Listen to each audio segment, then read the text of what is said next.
Savannah, Georgia, here I come. This is about 3.5 hours away from me, so it's a little bit of a drive. My favorite stop on the way there is this Lane's Peaches. They are such a nice, clean bathroom, a good little stop. You get to see lots of different foods that they have. I was really tempted to buy peaches because they're known for their peaches, but I knew that I probably wouldn't eat them. They do have tours here, which was kind of cool, but it didn't look like it was open at that time. And I was really dedicated to getting out to Savannah as fast as I could.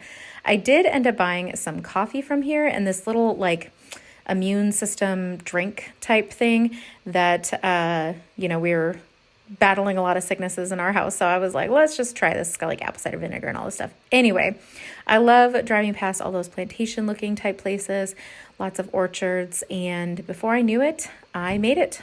I found a parking spot by one of the squares.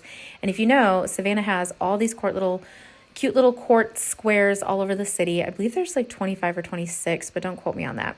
So I really wanted to check out this coffee shop. I saved my coffee for this coffee shop for the day, which is really difficult. So this was my first sip. I believe it was absolutely the best coffee I've had in Georgia, to be honest. It had lavender in it, which I think is such a nice thing to have in coffee. So this was my avocado toast, which was great. I loved that it had pepitas in it. And I also went a couple weeks before Christmas, so everything was Christmas decorated. I am obsessed with the Spanish moss. If you don't know, it is neither Spanish nor moss, but it's what it's called. I loved the decorations on all these houses, and I am obsessed with the architecture in this part of the country.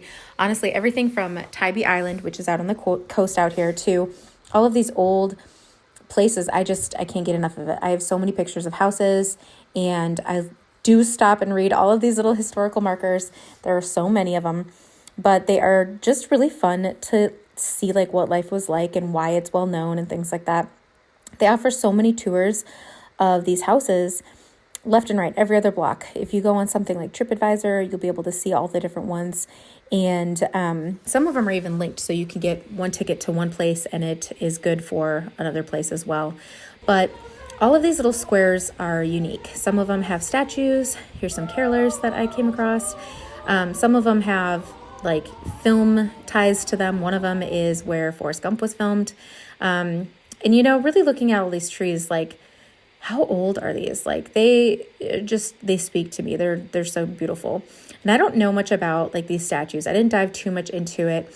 We are in the South. There is a lot of, sad history here. So I can't speak on who some of these people are, if they were, bad guys or whatever the case may be. But this guy was clearly a pirate. But I did end up going into a couple of different places to tour, which I'll show you later, but I could have walked around the city all day. The weather was beautiful. I was just in my short sleeves. I didn't feel too hot or too cold.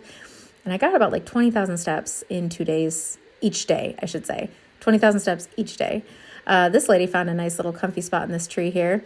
And Savannah is also known for its School of Arts. So the SCAD, which is what it's acronymed, just has students everywhere, which I think is really cool because it's got kind of this college-y town to it without feeling like a complete college town. So here was some more holiday music and this gorgeous fountain.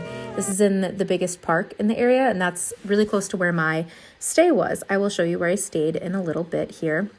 But there was a kind of little market walking down here, so there's a lot of local artists and things like that. And I couldn't help but feel like a lot of the stuff that people were making, like my family makes and doesn't sell. And I'm like, oh my gosh, they're selling this bracelet or this simple little thing for like $16. I'm like, family, let's get on it. I was obsessed with this grass. It was so soft. It felt so good on my toes, and I just felt so grounded. I felt like it was such a good way to cleanse my palate. So here we are on the Jones Street, which is where the term Keeping Up with the Joneses came from. And so I remember learning that on a trolley ride. This is actually my third time to Savannah. And the first 2 times I did do trolley rides. And that's how I learned a lot of little fun facts. I went up these creepy stairs to get a tarot card reading because I just felt like I needed a little bit of a boost, and I absolutely loved it. Please ignore my pit stains. I was definitely sweating, even though it was a very comfortable temperature. Like I said, I got a lot of steps in. So These were really interesting. They don't really have a true understanding and knowledge what they're used for. There's a bunch of speculation, but there's no true understanding of why those were made. But anyway, here is the river walk. Lots of little storefronts and stuff. Some of them are very crowded. And this is what is really neat with the cobblestones. This is like the natural, actual, historic ground. Here are the stairs that, they walked on 200 plus years ago.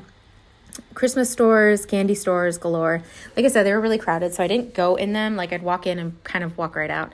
I say they're crowded and this one wasn't, only because there was like 3 of them in the strip, and I happened to find a spot where I could like take a picture of or take a video of some of the stuff going on.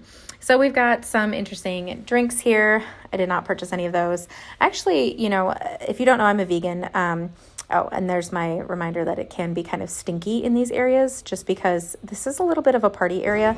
There's an actual like square that's more of like the bars and stuff like that. But this guy was jamming and his voice was bellowing just beautifully.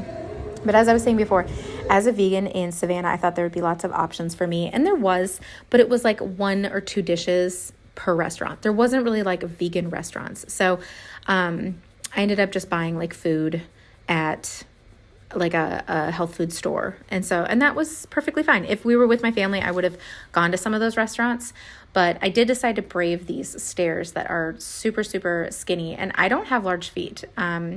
Yeah, they were a little bit nerve-wracking. So what did I do? I decided to video myself so that I didn't fall. But I will show you the steepness of it here in a second. But I almost like making myself dizzy trying to video this for you guys. So appreciate it. Look at how high up that was. And so there's a dog right behind me, so there's like no pressure. This was the exception. That was the one restaurant that I went to, and all I got there was just some vegetable dumplings. Now, I did go into this art museum, and the main reason is because if you've ever heard of or read the book, Midnight in the Garden of Good and Evil, there is the original statue here.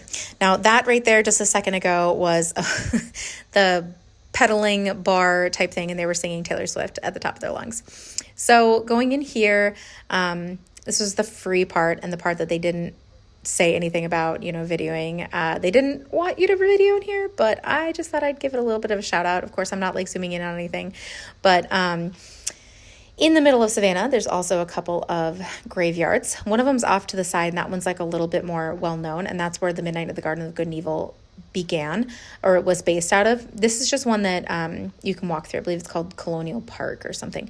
But you can do ghost tours and stuff here. I do follow a couple people that do those ghost tours. I did not do one because I was by myself and I was staying in a really creepy place.